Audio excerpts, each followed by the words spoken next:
నా YouTube channel videos చూడడం ఇదే ఫస్ట్ టైం అయినా లేదా ఇంతవరకు నా ఛానల్ని సబ్స్క్రైబ్ చేసుకోకపోయినా ఇక్కడ కనిపిస్తున్న సబ్స్క్రైబ్ బటన్ని క్లిక్ చేసి పక్కన ఉన్న బెల్ ఐకాన్ని యాక్టివేట్ చేసుకుంటే నేను చేసే వీడియోస్ నోటిఫికేషన్స్ అన్నీ మీకు వచ్చేస్తాయి. ఇట్లు మీ Varshita Ramshetty. Hi everyone, this is Varshita Ramshetty. Today I want to share and discuss about the new education policy 2020 highlights. Information and Broadcasting Minister Prakash Javadekar and Ministry of Human Resource Development Ramesh Pokhriyal Nishank had announced this policy. Let's see the highlights of this policy. This new education policy NEP is launched on 29 July 2020. After 34 years తర్వాత, అంటే 1986లో policy వచ్చింది, మళ్ళీ 2020లో new education policy వచ్చింది. So the main aim of this policy is making India a global knowledge super power. ఇండియాలో ఉన్న students అందరూ 100% literate అవ్వాలని, creative థింకింగ్తో ముందుకెళ్ళాలనేది ఈ పాలసీ యొక్క main aim. New education policy highlights 2020ని చూద్దాం. So first one, new academic session may begin in September to October. The delay is due to pandemic situation, COVID-19 outbreak, and the government aims to introduce this policy before the new session starts.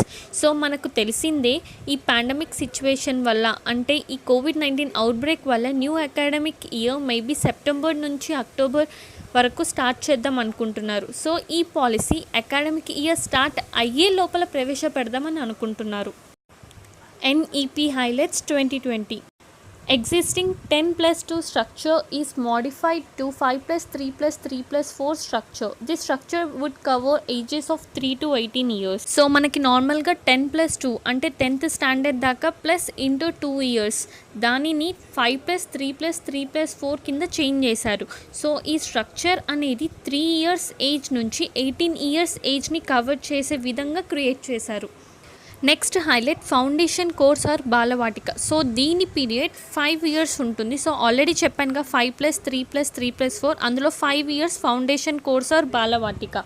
This includes first 3 years play school and next 2 years includes grade 1 and grade 2 with ECCE qualified teacher. So ఈ 5 ఇయర్స్లో first 3 years అనేది play school ఉంటుంది, next 2 years అనేది grade 1 and grade 2 పిల్లలకు ఉంటుంది. So ECCE అంటే early childhood care and education టీచర్స్ని ఇందులో అపాయింట్ చేసుకుంటారు. Aim teaching should be in only mother language and holistic development of child.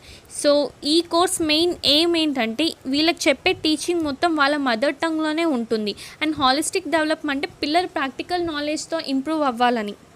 So next one is preparatory period.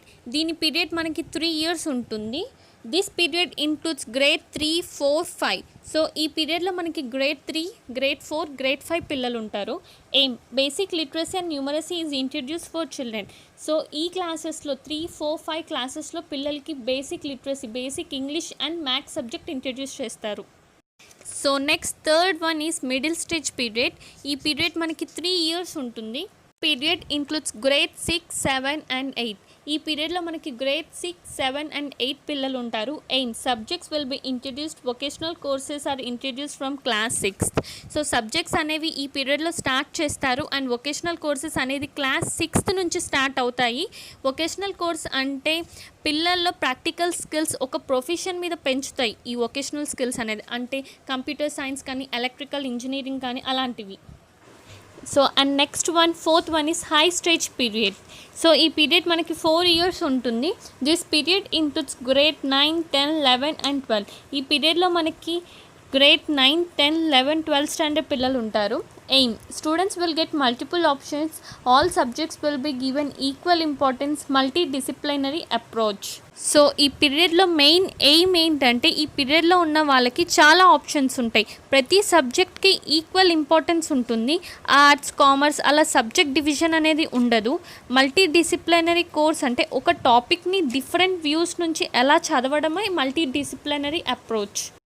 And next education of gifted children. Gifted అంటే talented children. So talented చిల్డ్రన్కి ఈ policy అనేది చాలా useful అవుతుంది. Life skills to be introduce for students. So life skills అంటే మన లైఫ్లో use అయ్యేవి, like communication, next creative thinking, అలాంటివి కూడా ఇంట్రడ్యూస్ చేశారు. వాటితో పాటు యోగా, డ్యాన్స్, పెయింటింగ్ అలాంటి యాక్టివిటీస్ కూడా ఇంట్రడ్యూస్ చేశారు. So next e-learning and tech-based options are introduced for adults through apps, TV channels, etc. So ఈ పాండమిక్ సిచ్యువేషన్లో స్కూల్స్ అండ్ కాలేజెస్ ఓపెన్ చేయలేని టైంలోని ఆన్లైన్ క్లాసెస్ అనేది చాలా ఇంపార్టెంట్ రోల్ ప్లే చేసింది. సో అందుకనే నార్మల్ ఎడ్యుకేషన్తో పాటు ఈ లెర్నింగ్ కూడా ఉండాలి అని చెప్పి ఈ పాలసీలో ఈ రూల్ పెట్టడం జరిగింది. Next variable models are introduced for board exams like annual, semester and modular exams. So board ఎగ్జామ్స్లో కూడా కొన్ని మార్పులు చేశారు. లైక్ ఎగ్జామ్స్ని యాన్యువల్గా కానీ సెమిస్టర్గా కానీ మాడ్యులర్ ఎగ్జామ్స్ కింద కండక్ట్ చేద్దాం అనుకుంటున్నారు. Next board exams models had changed into various models. So ఎగ్జామ్ని 2 టైప్స్ కింద పెడదాం అనుకుంటున్నారు. ఒక సబ్జెక్ట్ని 2 టైప్స్ కింద. So one is basic and another one is higher. సబ్జెక్ట్ని 2 పార్ట్స్ కింద, బేసిక్ కింద, హయ్యర్ కింద ఎగ్జామ్ని డివైడ్ చేస్తున్నారు. Importance of board exams are reduced. Exams will be conducted twice in a year. So board ఎగ్జామ్స్ని ఒక ఇయర్లో ట్వైస్ అంటే 2 టైమ్స్ కండక్ట్ చేద్దామని కూడా అనుకుంటున్నారు. 360-degree holistic report card will be issued to the student. So ఒక చైల్డ్ని అన్ని కోణాల నుంచి పరిశీలించి అప్పుడు రిపోర్ట్ కార్డ్ ఇస్తారు. One student performance is divided in 3 levels. ఒక స్టూడెంట్ పర్ఫార్మెన్స్ని 3 లెవెల్స్ కింద డివైడ్ చేశారు. So first one is student performance. So ఒక స్టూడెంట్ తన యొక్క టెస్ట్లో ఎలా పర్ఫామ్ చేశాడో దాని మీద. Next second one classmates views and opinions. తన యొక్క క్లాస్మేట్స్తో ఎలా ఉంటున్నాడో దాని మీద. Next teachers views and opinion. తన టీచర్తో తను ఎలా మెలుగుతున్నాడో దాని మీద. ఈ content is to be in regional language. So ఇప్పుడున్న సిచ్యువేషన్లో పిల్లలకి బుక్స్ లోడ్ ఎక్కువ అవుతుందని చెప్పేసి ఈ ఎడ్యుకేషన్ లాగా ఈ కంటెంట్ అనేది స్టార్ట్ చేశారు. సో అది మాత్రం రీజనల్ లాంగ్వేజ్లోనే ఉండాలి. మన ఇండియాలో మెయిన్ 8 లాంగ్వేజెస్ ఉన్నాయి. Whether it is Telugu, Hindi, Bengali, అలా 8 మెయిన్ లాంగ్వేజెస్ ఉన్నాయి. సో వాళ్ళ యొక్క రీజనల్ లాంగ్వేజ్లోనే ఆ ఈ కంటెంట్ అనేది ఉండాలి. Introducing of divyang friendly education software. So ఎవరైతే ఫిజికలీ హ్యాండిక్యాప్డ్ ఉన్నారో వాళ్ళకి కూడా స్టడీస్ అందాలి, వాళ్ళకి కూడా అనుగుణంగా ఉండాలి అని చెప్పేసి దివ్యాంగ్ ఫ్రెండ్లీ ఎడ్యుకేషన్ సాఫ్ట్వేర్ అనేది కూడా ఇంట్రడ్యూస్ చేస్తున్నారు.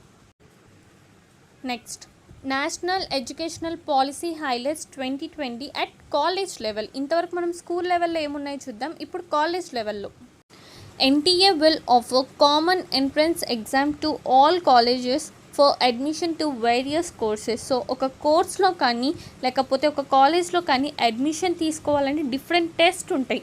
సో ఇప్పుడు అలా కాకుండా NTA అంటే నేషనల్ టెస్టింగ్ ఏజెన్సీ ఒక సింగిల్ టెస్ట్ పెడుతుంది. సో అందులో ఎలిజిబుల్ అయిన వారికి సీట్ వస్తుంది.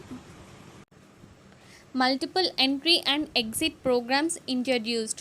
సో మీరు ఒక కోర్స్ చేస్తున్నారు, ఆ కోర్స్ చేసే టైంలోని కొన్ని సర్కమ్స్టెన్సెస్ వల్ల మీరు అది అక్కడికే ఆపేయాల్సి వచ్చింది. సో సపోజ్ మీరు ఫస్ట్ ఇయర్ చేశారు, సెకండ్ ఇయర్ ఆపేయాల్సి వచ్చింది. సో ఫస్ట్ ఇయర్ క్రెడిట్స్ మొత్తం అకాడమిక్ బ్యాంక్ అనే దాంట్లో డిజీ లాకర్ ద్వారా మనం సేవ్ చేసుకోవచ్చు. సో ఎప్పుడైతే మీరు ఫ్యూచర్లో మళ్ళీ సెకండ్ ఇయర్ చేద్దామని అనుకుంటున్నారో ఆ టైంలో ఈ క్రెడిట్స్ మొత్తం ఆ బ్యాంక్ నుంచి మీరు కలెక్ట్ చేసుకొని మళ్ళీ మీ స్టడీస్ని కంటిన్యూ చేయొచ్చు.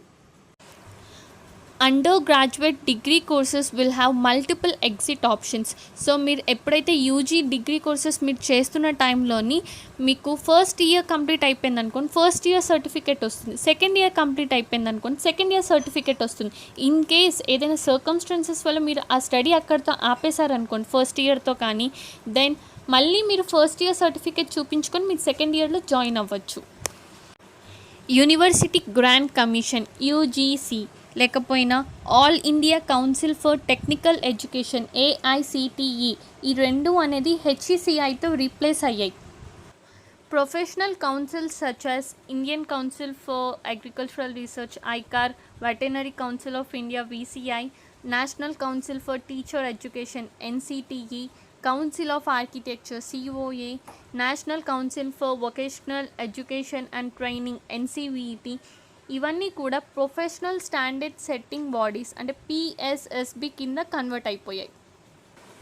best universities across the world are going to set up their campuses in India. So వరల్డ్లో ఉండే బెస్ట్ క్యాంపస్ మొత్తం ఇండియాలో సెట్ అవ్వడానికి నెక్స్ట్ ఇండియా వాళ్ళు ఎవరు బయటికి వెళ్ళి చదవకుండా ఇండియా కంట్రీలోనే తన యొక్క ఓన్ కంట్రీలో ఉండి చదువుకోవచ్చు. Establishment of multi disciplinary institutions. Suppose IIT అనేది ఉంది. సో ఐఐటి అనేది ఇంజనీరింగ్కి మాత్రమే సంబంధించింది, కానీ ఇప్పటి నుంచి అలా కాదు. సో అందులోని ఫ్యాషన్ డిజైనింగ్ కానీ అలాగా అన్ని కోర్సెస్ కూడా ఆ ఇన్స్టిట్యూట్లో ఉండేటట్లు ఈ పాలసీ చెప్తుంది. ఎవ్రీథింగ్ ఈ వీడియోలో చెప్పిందంతా నేను న్యూస్లో చూసి గూగుల్లో సెర్చ్ చేసి చదివి నేర్చుకొని తెలుసుకొని రిఫర్ చేసి చెప్పింది. సో ఏదైనా ఇన్కరెక్ట్ ఇన్ఫర్మేషన్ లేక బెటర్ ఇన్ఫర్మేషన్ ఉంటే కింద మెన్షన్ చేయండి.